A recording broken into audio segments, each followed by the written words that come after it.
인터넷에 어떤 게시판에 이런 글이 올라왔습니다.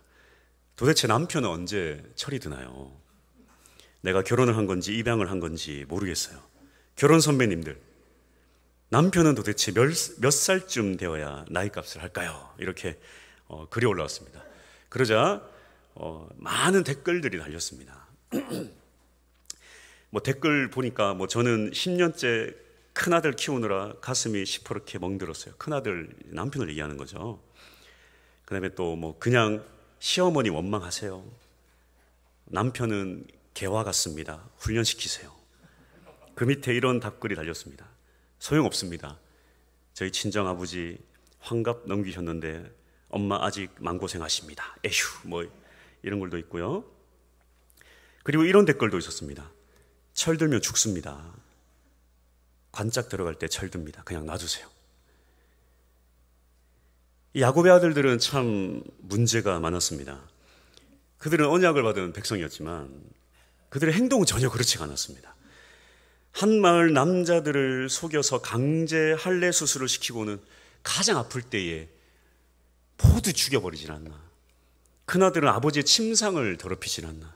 가장 큰 문제로는 형제들은 아버지에게 가장 사랑받는 동생 요셉을 죽여버릴 계획을 세우고는 결국 노예로 팔아버렸다는 것입니다. 이런 사람들이 어떻게 하나님 나라를 세우는 이 이스라엘의 건국의 시초가 되었을까요? 이제 22년이라는 세월이 흘렀습니다. 요셉을 애굽에 팔아버린 형제들은 이제 애굽의 총리가 된 요셉 앞에 섰습니다. 요셉은 자신을 숨기고 그들을 추궁합니다. 베냐민이 내 은잔을 훔쳤으니 베냐민만 내 종으로 삼겠다. 너희들은 베냐민만 놔두고 모두 돌아가라. 베냐민은 요셉의 친동생으로서 아버지 야곱이 가장 사랑하는 아들입니다. 이 과거에는 아버지가 가장 사랑하는 요셉을 팔아버린 그들이었습니다. 이제 22년이라는 긴 세월이 흘렀습니다. 과연 그들은 베냐민을 어떻게 할까요? 여전히 시기와 질투에 눈이 멀어 있을까요? 아니면 그들은 과거의 잘못을 뉘우치고 있을까요? 다행히도 그들은 과거를 뉘우치고 옛날과는 다른 사람들이 되었습니다. 특별히 오늘 본문에 나오는 이 유다의 간절한 간청과 희생은 구약에서 볼 수 있는 가장 잠엄하고 가장 아름다운 장면입니다. 그리고 뛰어난 웅변이고 히브리 문학 중에서 가장 중심이 되는 문학이 바로 오늘 이 본문 말씀이에요. 또한 여기에 이 이스라엘 건국의 정신이 담겨 있습니다. 이스라엘은 구약의 하나님 나라였다면 지금 하나님 나라는 바로 교회입니다. 오늘 이 유다의 간절한 호소를 통해 교회가 나가야 할 방향을 한번 살펴보도록 하겠습니다. 첫 번째로 가족, 특별히 이 아버지를 향한 사랑인데요. 이 과거 형제들은 아버지가 요셉을 더 사랑했다는 그 이유로 시기하고 죽이려고 했습니다. 그러나 지금 이 유다가 말하기를 아버지가 가장 사랑하는 아들은 베냐민이라고 말합니다. 그래서 베냐민을 절대 놔두고 갈 수 없다는 거예요.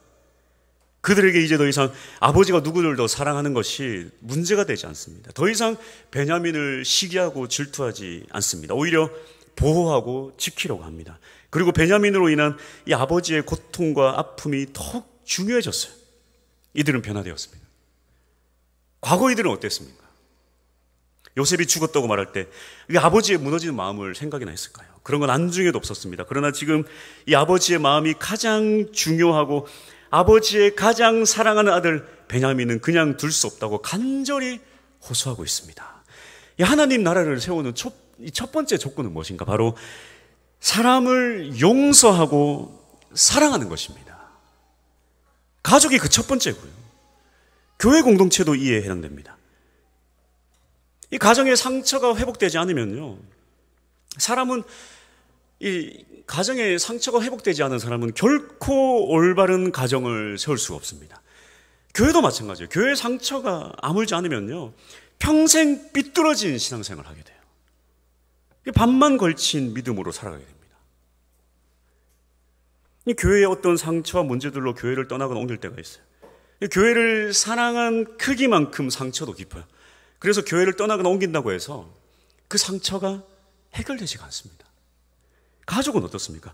가족은요, 떠날 수도 없고 벗어날 수도 없어요. 이런 말이 있습니다. 가족은 가까이 있으면 원수고 멀리 있으면 가장 그리운 사람들이다. 많은 사람들이 가장 사랑해야 될 사람들을 사랑하기보다 미워하고 증오하는 데 대부분의 시간을 할애하며 살아간다는 것입니다. 영국 텔레그래프지가 이 런던 대학의 세미르 제키 교수의 연구한 결과를 이렇게 발표를 했는데요.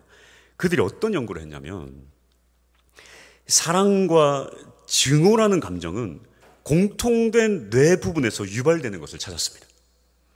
소위 이 증오회로라고 불리는데요. 이 증오회로라고 불리는 이 뇌의 영역은 뭐 중요한 건 아닙니다. 이 대뇌피질 뒤쪽에 있는 이 뇌성엽이라는 불리는 이 부위에서 이 증오의 감정이 활성화된다고 하는데요. 이게 놀랍게도 이 부위는 증오의 감정도 활성화되지만 사랑을 느끼는 대상을 봤을 때도 동일하게 활성화된다는 것입니다. 그러니까 사랑과 증오를 일으키는 두뇌가 동일한 거예요. 그런데 어느 한 영역이 있는데 이 증오할 때는 활성화되었다가 사랑을 느낄 때는 활성화되지 않는다고 합니다. 이 영역이 뭐냐면 행동을 예측하고 판단력을 관찰하는 뇌 부분이라고 합니다. 그 정리를 하자면 사랑과 증오는 동일한 뇌 활동입니다. 똑같은 감정이에요. 근데 한 가지 다른 게 있다면 사랑을 할 때는 판단력이 비활성화됩니다. 판단이 안 돼요. 근데 분노할 때는 치밀한 계산과 판단이 활성화된다는 거예요. 사랑과 증오는 종이 한 장 차이입니다. 근데 여기에 판단력이 흐려지면 사랑이고 판단과 원망이 올라오면 그것이 증오가 됩니다. 그래서 이 증오도 사랑에 변질된 감정이라고 할 수 있는 거예요. 여러분 연애할 때 뭐가 제일 흐려집니까? 판단력이 흐려져요. 아무것도 눈에 보이는 게 없습니다. 근데 왜 결혼을 하면 더 이상 얘기하지 않겠습니다. 아직 결혼해야 될 사람이 몇 명이 남아있기 때문에 결혼은 행복합니다. 빨리 하세요. 저희 한성교회에서 사역을 하면서 이 1월, 2월 두 달 안에 400가정을 신방을 합니다. 그게 뭐 하루에 10가정 막 20가정 신방을 하는데요. 힘들어요. 신방을 하다 보면 제가 참 신방을 하면서 느낀 건 참 이 시대가 가정이 많이 깨져 있다는 것을 보게 됩니다. 자녀는 대부분의 자녀들은요 엄마보다는 아버지한테 상처를 많이 받았어요. 아버지에 대한 상처가 많고 또 여성들은 남편에 대한 서운함이 가득합니다. 남자들 요즘 남자들 보니까요 기가 죽어 있어요. 기가 죽어 있거나 막 소리를 지르거나. 남자들이 집에서 소리 지르는 이유가 뭘까요? 태어날 때부터 그런 성질머리로 태어난 게 아니라면 이 남자들이 소리 지르는 대부분의 이유는 자존감이 높아서일까요? 낮아서일까요? 자존감이 낮기 때문입니다. 그러니까 잘 나가는 사람이 소리 지르는 게 아니라 뭔가 지금 안 풀리고 안 되는 사람이 소리를 지르는 겁니다. 그래서 남편이 소리를 지르면 어떻게 합니까? 그러다 한 대 치겠다? 쳐. 차라리 죽여! 여자는 자기를 함부로 대하는 남편이 원망스럽고 남편은 그런 자신이 한없이 원망스럽고 화가 납니다. 그래서 제가 이렇게 남편 기 세워주기 프로젝트를 좀 했는데요. 요즘 남자들이 사무친 게 많지 않냐. 뭐 이렇게 여성 인권 이런 것들이 요즘 활발한데 요즘 남자에 대한 인권이 많이 없으니까 좀 남편 기 세워주기를 한번 해보자. 그래서 일단 첫 번째 남자를 뭘 고치려고 하지 말자. 첫 번째 남자를 뭘 고치려고 하지 마라. 그 두 번째 남편이 자녀들에게 손을 얹고 머리에 손 얹고 기도하고 또 아내에게 머리에 손 얹고 기도하기를 하자. 일주일에 한 번씩 반드시 하자. 그리고 또 남편 안아주기, 남편 칭찬해주기 이런 걸 좀 프로젝트를 했는데요. 제가 그걸 하면서 깨달은 게 뭐냐면 아내들이요 남편 기 세워주는 걸 싫어해요. 왜냐하면 더 이상 증오하고 원망할 이 대상이 사라지기 때문입니다. 내 마음에 안 드는 부분 계속 지적하고 지금 내 속 시원해질 때까지 지금 막 뭐라 하고 고쳐야 되는데 그것마저 사랑하라고 하니까 싫은 거예요. 마음 편하게 증오하고 원망할 대상이 필요한 것입니다. 당연히 받아야 될 사랑을 받지 못했다고 생각할 때 그것이 증오와 원망으로 변질되는 것입니다. 이 야곱의 가족들 중에 대부분은 야곱이라는 남편에게, 이 야곱이라는 아버지에게 사랑받지 못했다고 생각합니다. 레아는 항상 라헬에게 밀려난 두 번째 부인이고요. 이 비라와 실바는 두 주인의 질투에 의해 자녀를 낳은 요종입니다. 이 첫째부터 10번째 아들까지 사랑받지 못하는 어머니의 서름과 눈물을 보고 자랐습니다. 야곱도 할 말이 있어요. 나는 원래 라헬만 사랑했다. 이 모든 건 이 장인 라반의 속임수 때문이 아닌가. 내가 라헬을 사랑해서 이 라헬의 아들이 요셉과 베냐민을 더 사랑하는 게 뭐가 문제인가? 이 원망과 서름으로 얼룩진 가정은 과연 사랑으로 회복될 수 있을까요? 오늘 본문 말씀 20절입니다. 우리가 내 주께 아뢰되 우리에게 아버지가 있으니 노인이요 또 그가 노년에 얻은 아들 청년이 있으니 그의 형은 죽고 그의 어머니가 남긴 것은 그뿐이므로 그의 아버지가 그를 사랑하니이다 하였더니, 요셉을 팔아버린 것은 결국 모든 가족에게 큰 시련과 고통으로 돌아왔고, 이 형제들은 미움과 증오를 지금 후회하고 있습니다. 이제 아버지의 마음을 이해하고 아버지를 사랑하고 있어요. 우리가 하나님 나라를 오해하고 있는 것은 무엇인가? 하나님 나라는 너무나도 크고 대단한 하나님의 큰 일이기 때문에 이 나 같은 것이 하나님 나라를 위해 무엇을 할 수 있는가? 이게 우리의 오해입니다. 여러분 보십시오. 나라가 건국되거나 어떤 종교가 탄생할 때 특징은 무엇입니까? 엄청난 카리스마의 능력자에 의해 탄생한다는 것입니다. 이 공자의 유교는 어떻습니까? 이 중국의 정신이 됐고요. 홍익인간의 정신으로 당군을 통해 고조선에 세워졌습니다. 불교는 이 부처의 깨달음을 통해 이 깨달음의 경지에 이르는 인간상을 목표로 세웠고, 또 아리스토텔레스의 교육을 받은 알렉산더는 세계를 지배하고 헬라 세계를 창조합니다. 하지만 하나님 나라를 세우기 위해서 우리에게 무엇이 필요할까요? 강력한 카리스마, 위대한 지도자 아닙니다. 하나님 나라를 세우기 위해서 하나님이 우리에게 원하시는 한 가지는 무엇인가? 바로 사랑하라는 것입니다. 얽히고 설킨 과거의 모든 원한들, 복수심들, 그 모든 것들을 넘어서서 용서하고 사랑하는 것이 바로 이 하나님 나라를 세우는 것입니다. 평생 원망했던 아버지를 용서하고 이해하고, 아내를 무시했던 마음을 회개하고, 남편을 증오했던 마음을 내려놓고, 이 교회에서 받았던 상처들도 내가 교회 사람들로부터 당연히 사랑만 받으려 한 것은 아닌가? 내 상처를 다른 사람에게 원망으로 풀려는 건 아닌가? 나는 얼마나 다른 교인들을 섬기고 이해받는가? 한번 돌아보고 사랑하는 것. 이것이 바로 하나님 나라입니다. 이것이 바로 하나님 나라를 세우는 첫 번째 방법이에요. 그리고 따지고 보면 전 세계를 지배하는 것보다요 더 어려운 것이 증오하고 원망하는 사람을 용서하고 사랑하는 것입니다. 원망했던 아버지를 이해하고 상처받은 가족을 사랑하는 게 더 힘들어요. 더 힘듭니다. 그래서 이 하나님 나라의 조건인 이 용서와 사랑은 누구나 할 수 있지만 아무나 할 수는 없습니다. 가장 하찮아 보이지만 가장 위대합니다. 그렇다면 어떻게 우리는 주변 사람을 용서하고 사랑할 수 있을까요? 두 번째, 같이 한번 읽어보겠습니다. 시작. 대속의 은혜를 베푸는 삶. 본 말씀 27절 28절입니다. 주의 종 우리 아버지가 우리에게 이르되 너희도 알거니와 내 아내가 내게 두 아들을 낳았으나 하나는 내게서 나갔으므로 내가 말하기를 틀림없이 찢겨 죽었다 하고 내가 지금까지 그를 보지 못하거늘. 요셉은 22년이 지난 지금에서야 이 자신에 관한 이야기를 듣게 됩니다. 자기가 찢겨 죽었다고 전해들은 아버지의 이 비탄과 슬픔을 들었습니다. 30절 31절 아버지의 생명과 아이의 생명이 서로 하나로 묶여 있거늘 이제 내가 주의 종 우리 아버지에게 돌아갈 때에 아이가 우리와 함께 가지 아니하면 아버지가 아이의 없음을 보고 죽으리니 이같이 되면 종들이 주의 종 우리 아버지가 흰머리로 슬퍼하며 서울로 내려가게 함이니이다. 요셉을 잃은 아버지는 이제 베냐민과 아버지의 목숨이 하나로 연결되어 있다는 것입니다. 이 부분이 아마 이 요셉의 마음을 가장 뒤흔들어 놓았을 거예요. 왜냐하면 베냐민은 요셉 그 자체이기 때문입니다. 요셉은 하나님께서 여기까지 인도하셨지만 한 가지 더 확인하고 싶은 게 있었습니다. 과연 형들은 진심으로 베냐민을 어떻게 생각하는가? 과거에 자신을 버렸기 때문에 과연 베냐민을 위해 이들을 어떻게 행동할 것인가?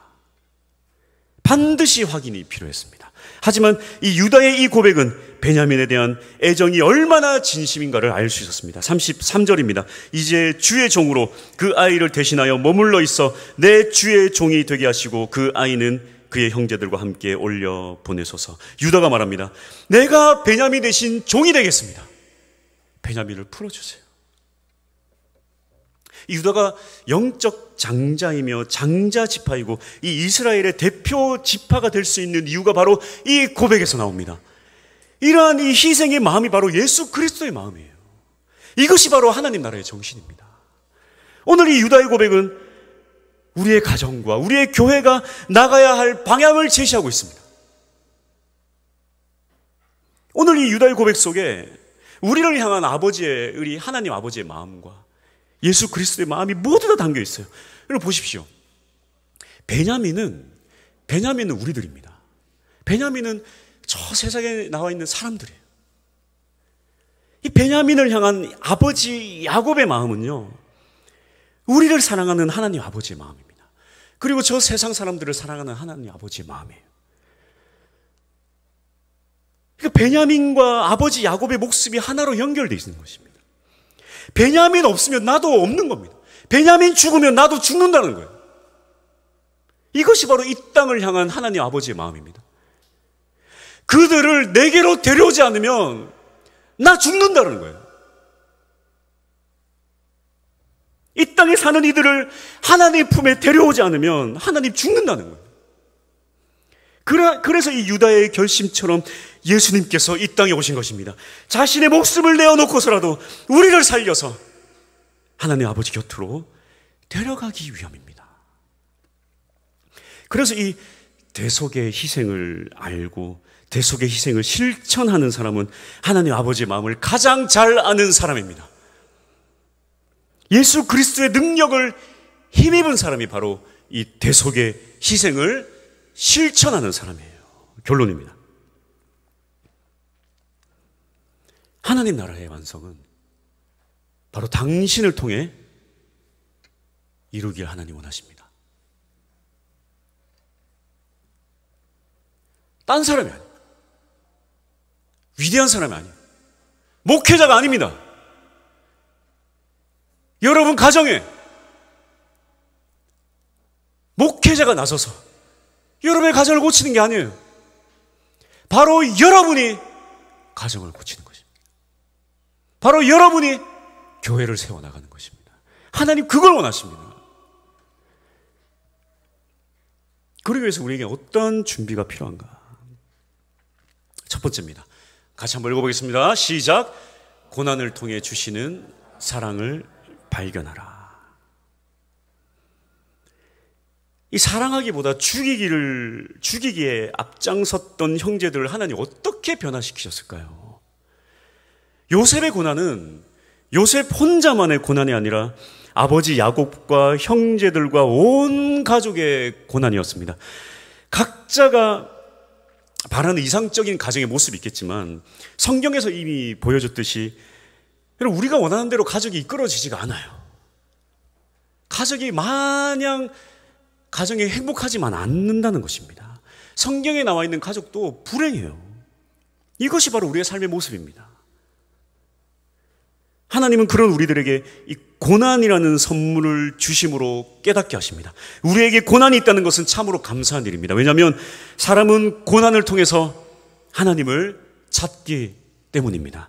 고난이 없다면 대부분의 사람들은 이기적으로 변하고 하나님을 잊어버리게 될 것입니다. 하나님은 우리를 고난을 통해 변화시키시고 하나님의 계획을 완성시키십니다. 이 노벨상 수상자들의 부모님들을 연구를 했습니다. 어떤 조사기관에서 노벨상 수상자들은 반드시 이들의 교육에 차이가 있을 것이다. 그래서 이들의 부모님들을 조사를 해봤대요. 그랬더니요, 엄마들이요 공통적으로 아무 공통점이 없대요. 엄마는, 죄송합니다, 엄마들은 자녀들이 노벨상 타는데 아무 도움이 안 됩니다. 그런데 아버지를 조사해 보니까요, 무려 50%의 공통점이 있대요. 여러분, 50%면 어마어마한 확률입니다. 아버지들 잘 들으십시오. 저도 마찬가지입니다. 아버지들이 이거 한 번만 해주면 돼요. 아버지 딱 한 번 해줄 수 있는 겁니다. 오직 아버지들만 딱 한 번 해줄 수 있는 건데요. 이 아버지의 공통점은 무엇인가? 이 조사를 한 기관에서 조사한 발표한 게 뭐냐면, 아버지의 공통점은 50%가요 일찍 돌아가셨다는 것입니다.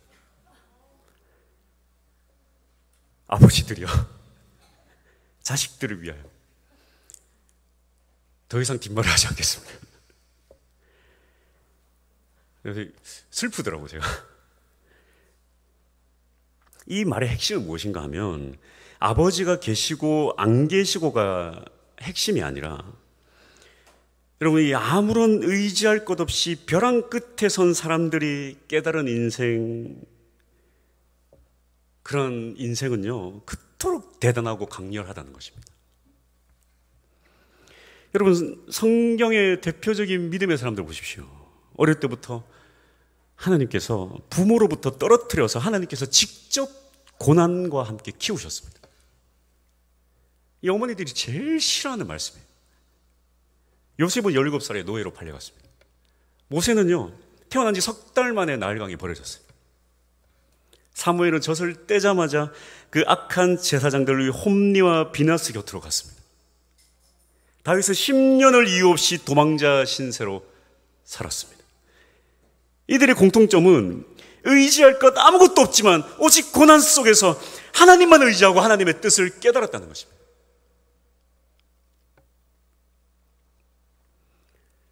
저도 제대하고 나니까 갈 데가 없는 거예요.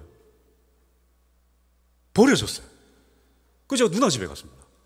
그때 누나하고 매형하고 신혼 때 예슬이 막 아기 때였는데 시커먼 게 와가지고, 매형이 얼마나 제가 어이가 없겠습니까? 그때 제가 또 상태가 많이 안 좋았거든요. 근데 다시 돌아왔는데 목사가 돼서 왔다니까 얼마나 어이가 없겠어요. 그래서 제가 우리 교 온다 그러길래 안 왔으면 좋겠는데, 제가 그랬습니다. 안 왔으면 좋겠는데, 나의 어떤 가장 추악함을 잘 아는 사람이 이렇게. 네. 그래서 참 하나님께 감사한 것은, 하나님 참 고난을 통해서 말씀하시고 깨닫게 하시고 이끌어 주신다는 거예요. 참 감사할 때가 많습니다. 제가 한참 이렇게 결혼하고 살아가면서 막 분노에 휩싸일 때가 있었습니다. 아주 막 분노에 휩싸여가지고요. 막 교회에 대한 분노, 막 교회가 다 썩었다, 교회가 다 썩었다. 사람에 대한 분노, 분노에 휩싸여서 그 되는 일도 하나도 없고, 교회는 다 이기적이고 다 썩어 빠졌고, 그래서 아주 틈만 나면 누군가를 원망하고 상처받고 공격하고, 여러분, 근데 그게 일상이 되니까요, 내가 뭘 잘못했는지를 모르고 살아가요. 내가 지금 무슨 문제가 있는지를 모르고 되게 내가 잘난 줄 알았습니다. 근데 갑자기 제 아내가 아파서 들어눕는데 살이 39kg까지 빠지고, 8개월을 병원이랑 병원을 다 다녀봐도 방법이 없는 거예요. 주변에 가족도 없고 도와준 사람도 없고 돈도 없고, 참 우리 가족 그냥 그때 하리밖에 없었으니까 이렇게 가족 3명이서 제가 하도 지치고 힘들어서 뭐 표현을 어떻게 해야 될지 모르겠어요. 그냥 죽으려고 했어요. 사실은 그냥 3명이서 죽어야 되겠다. 그래서 제가 지금도 이렇게 서울의 이 단칸방에서 가족들이 한 번에 다 같이 가족들이 죽는 걸 보면요, 참 이해를 합니다.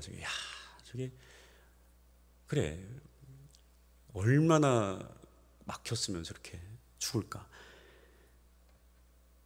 답도 없는데 도와줄 사람도 없으니까 그렇게 되는 거예요.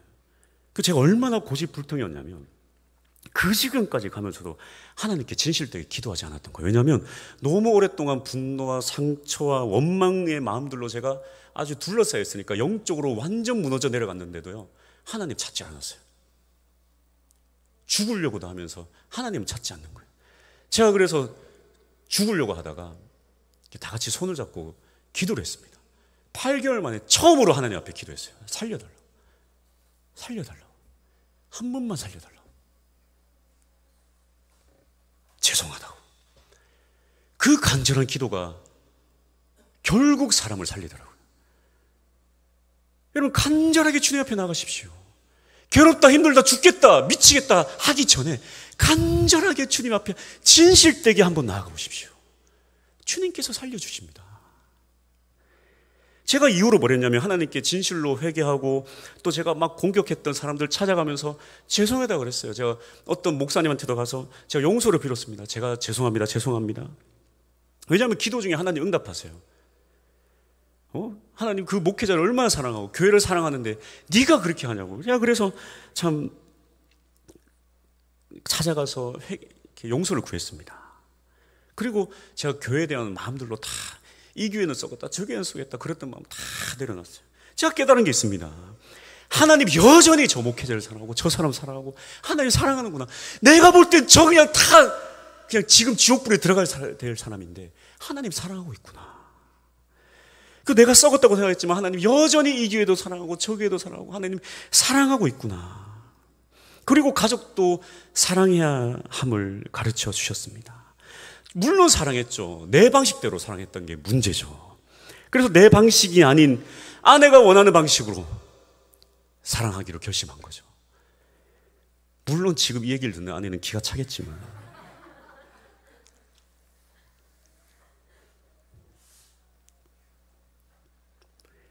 뭘 해도 마음이 안 차겠지만 하나님 우리에게 고난을 주신다면 이유는 하나입니다. 하나님의 사랑을 발견하고 가족의 사랑을 발견하고 교회와 주변 사람의 사랑을 발견하라고. 발견했다면 너의 그 악한 습관들을 그 마음의 문제들을 싹 다 주님 앞에 다 맡기고 사랑하라고. 사랑하라고. 지금도 사실 우리 가족은 고난이에요. 제가 눈 뜨고 매일 교회에 올라와서 보는 게 석전동입니다. 이 석전동을 볼 때마다 제가 마음이 쉽지 않아요. 하나님, 저를 버린 겁니까? 아니면 저를 통해 일을 하실 겁니까? 솔직히 저보고 뭐라 그러지 마십시오. 교회 앞으로 다 이사 오라면 내가 이사 올 겁니까? 이사 올 사람 손 들어보세요. 여러분 지금 내 눈을 다 피하네 지금. 감사하죠. 감사한데 감사할 부분이 있고 고난의 부분 따로 있어요. 이 창원도 괜찮고 진해도 괜찮고 내가 보니까 어제 순천에가 순천도 괜찮아. 부산은 더 괜찮아. 마산이 어쩌다 이렇게 됐습니까? 제가 얼마나 마산에 대한 자부심이 아주 강했는데 제가 기도합니다. 제가 주님 버리지 마시고 저를 일하여 주시옵소서. 하나님 이곳이 핫플레이스가 되게 하여 주시옵소서. 아주 석전동 땅값이 치솟게 하여 주옵소서. 그때 교회 근처에 집 안 산 사람들 땅을 치며 후회하게 하여 주시옵소서. 아주 두고 보십시오. 그리스도인은요 땅값을 쫓아가는 게 아니라 나를 통해 이곳 땅값이 올라야 되는 사람이 바로 그리스도인입니다. 두고 보십시오. 아멘. 누가 아멘 했는데